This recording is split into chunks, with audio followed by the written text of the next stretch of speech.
राधे राधे दोस्तों। रामायण हो या महाभारत, दोनों ही धर्म ग्रंथ हिंदू धर्म मानने वालों के लिए बहुत पूजनीय है।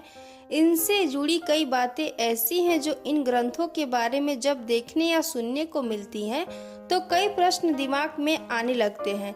यदि आपके दिमाग में भी कई बार ऐसे ही प्रश्न उठते हैं तो हम आपको बताने जा रहे हैं कुछ ऐसे ही रोचक प्रश्नों के उत्तर जो आपकी जिज्ञासा शांत करने के साथ ही आपके ज्ञान को भी बढ़ाएंगे।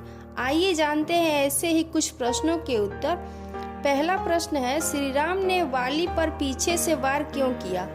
इसका उत्तर ये है कि श्री राम के द्वारा बाली के वध की कथा रामचरितमानस के किष्किंधा कांड में मिलती है।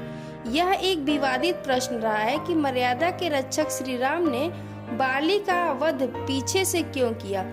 तुलसीदास जी ने एक चौपाई में कहा है कि धर्म हेतु अवतरेहु गोसाई, मारेहु मोहि व्याध की नाही के जरिए इस प्रश्न को उठाया है। यानी बाली ने मरते वक्त पूछा कि हे राम, आपने धर्म की रक्षा के लिए अवतार लिया, लेकिन मुझे शिकारी की तरह छुपकर क्यों मारा? इसका उत्तर अगली चौपाई में राम जी देते हैं, अनुज बधु भगनी सुत नारी, सुन सठ कन्या सम ए चारी, इन्हीं कुदृष्टि बिलाई के जोई, ताही बंधे कुछ पाप न होई। यानी राम जी बोले, अरे मूर्ख सुन, छोटे भाई की पत्नी, बहन, पुत्र की पत्नी और बेटी ये चारों समान हैं। इनको जो बुरी दृष्टि से देखता है उसे मारने में कोई पाप नहीं है। ध्यान रहे, बाली ने सुग्रीव को न केवल राज्य से निकाला था बल्कि उसकी पत्नी भी छीन ली थी। भगवान का क्रोध इसीलिए था कि जो व्यक्ति स्त्री का सम्मान नहीं करता उसे सामने से मारने या छुपकर मारने में कोई अंतर नहीं है। मूल बात है उसे दंड मिले। आखिरकार भगवान ने बाली को दंड दिया। दूसरा प्रश्न ये है कि सीता ने स्वयंवर के जरिए ही राम को क्यों चुना? स्वयंवर दो शब्द का जोड़ है, स्वयं और वर। आशय है वधु स्वयं ही अपना वर चुने। प्राचीन काल से भारत में यह प्रथा थी जिसके अंतर्गत कन्या को यह अधिकार था कि वह अपने अनुकूल वर का चयन स्वयं करे। पार्वती द्वारा शिव का चयन, सीता का स्वयंवर और द्रौपदी का अर्जुन के साथ विवाह हमेशा इसी परंपरा के उदाहरण हैं। राम और कृष्ण युग में इस प्रथा के साथ वर का शौर्य प्रदर्शन भी जुड़ गया था। राम को जनक के दरबार में भगवान शंकर का धनुष उठाने पर सीता और अर्जुन को मछली की आंख से भेदने पर द्रौपदी मिली।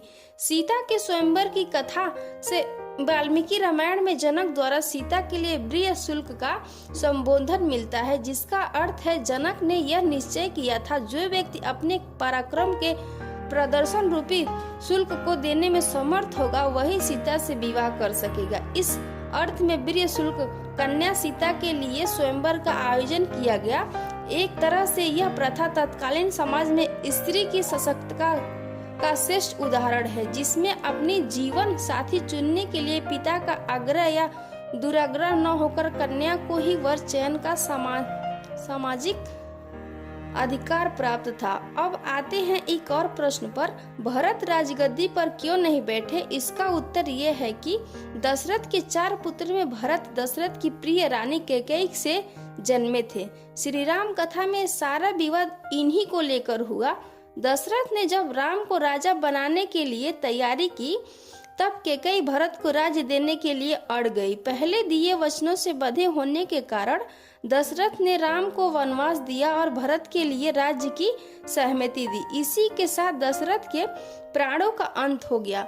राम और लक्ष्मण सीता के साथ वन चले गए। इस पूरे घटनाक्रम के समय भरत अपने छोटे भाई शत्रुघ्न के साथ ननिहाल में थे। लौटने पर जब उन्हें विवाद का कारण पता चला तो वे बहुत दुखी हुए। उन्होंने राम को वन से वापस अयोध्या लाने की बहुत कोशिश की, लेकिन सफलता नहीं मिली। वे राम की खड़ाऊ ही ले आए और उसे राजगद्दी पर विराजित कर राजकाज चलाया। राम के वनवास की अवधि 14 वर्ष थी। उस दौरान भरत भी अयोध्या के नंदीग्राम में तपस्वी जीवन जीते रहे। भरत का चरित्र राज्य के बजाय भातृ प्रेम और त्याग का उदाहरण है। उन्होंने राजा बनाए जाने के बावजूद इसीलिए राज नहीं लिया क्योंकि वे परिवार में धन के लिए विवाद का कारण नहीं बनना चाहते थे। भरत का त्याग उन्हें यशस्वी बना दिया। चौथा प्रश्न ये है कि मंथरा का श्री राम से क्या बैर था। तो इसका उत्तर ये है कि मंथरा राम कथा की महत्वपूर्ण पात्र है, जो दशरथ की सबसे प्रिय और सुंदर रानी कैकेयी की दासी थी और विवाह में पिता द्वारा कैकेयी को दहेज में दी गई थी। मंथरा ने ही कैकेयी को भड़काया था, जिसके कारण कैकेयी ने राम के राज्याभिषेक में विघ्न डाला और मंथरा के ही बताए गए 2 वचन दशरथ से मांगकर पूरे राज परिवार को संकट में डाल दिया। वाल्मीकि रामायण और श्री रामचरितमानस सहित राम कथाओं के अन्य उदाहरणों में गोस्वामी तुलसीदास ने अपनी रामचरितमानस के अयोध्या कांड में इसके पीछे देवताओं की भूमिका का भी उल्लेख किया है। संदर्भ है कि जब दशरथ ने राम को राजा बनाने का निश्चय किया और अवध में तैयारियां शुरू हुई, देवता घबरा गए। उनका उद्देश्य था राम वन में जाएं ताकि इस बहाने रावण सहित अन्य राक्षसों का वध हो सके।